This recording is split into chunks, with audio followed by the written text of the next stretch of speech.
He called the police, and the cops came, and they took the guy with the nightstand, or at least they asked him to leave. The other Black Panther was allowed to stay. Is Rick Leventhal with us?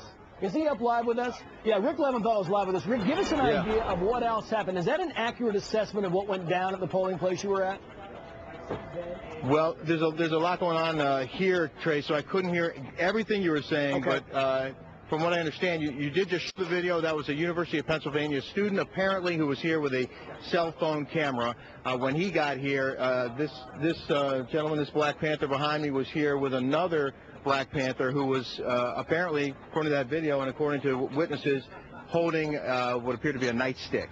And that person felt that these Panthers were an intimidating presence, and he called police. Police came here, and our understanding is police did escort the other Black Panther with the stick away from this polling place. Now, I want to make very clear that we don't have any information that any voters were denied entrance to this polling facility. We don't have any information, besides this one person's charge, that there was any intimidation going on, except that when we did arrive here, and this Black Panther was here, and some of the other polling observers were here, we also ran into another Republican poll watcher who says that he walked up, he felt intimidated, went inside, spoke with other poll watchers who were inside, who told him that the Black Panthers had been out there for an hour and that they were feeling intimidated, the poll watchers were. He says when he came back out here, he exchanged words with this gentleman, and among the things that he claims was said were, "We're tired of white supremacy." Now, I would like to ask you, sir, if I could, you're live on Fox News right now, did you tell that gentleman that you were tired of white supremacy, or did your colleagues say that? I don't know what you're talking about. I don't know why you coming up here and making it look like we're doing something wrong. We are just standing here right now, just serving our people. Okay. Like well, that's terrific. Is there any reason in particular why you're wearing that uniform? And all that there is not necessary. Well, I didn't mean to harass you. I'm just here to ask a question. That's all. I don't know why you're here at the polling place with the camera in the first place. Well, it's our constitutional right to be at the polling place, to record the... I don't want you recording me. How about the community doesn't want you recording them? People come to vote, and they come to vote in peaceful atmosphere. They don't come to have somebody taking cameras and microphones and putting it in their face. Well, do people come to vote with expecting to see someone with a nightstick out front? Was that... Nobody here has a nightstick. And so I don't know what you're talking about. Well, there was a person with a nightstick. We have video of it.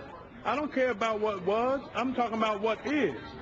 Okay, well, that person was escorted out of here by the police, correct? I don't know what you're talking about. All right. Well, we have video that shows the person with the nightstick standing right next to you on this very curb. You have me telling you that you have no authorization to be here at this polling place. That's what you got. Well, that's what they told us earlier when we got here, Trace. And, in fact, we checked with our legal department. We checked with the Philadelphia Board of Elections.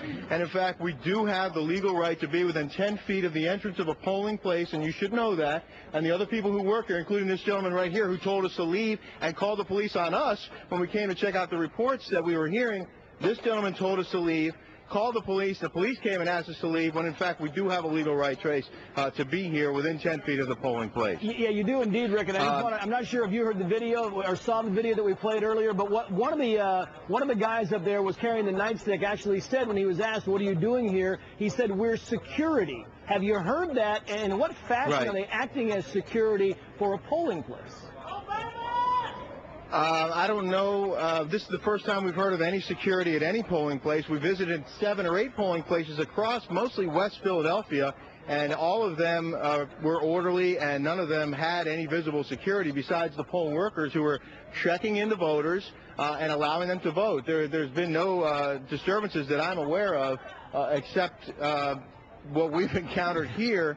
But again, I want to make very clear that we don't know that any voters were denied entrance to this polling facility. We don't know that anyone was intimidated to the point that they decided not to vote here.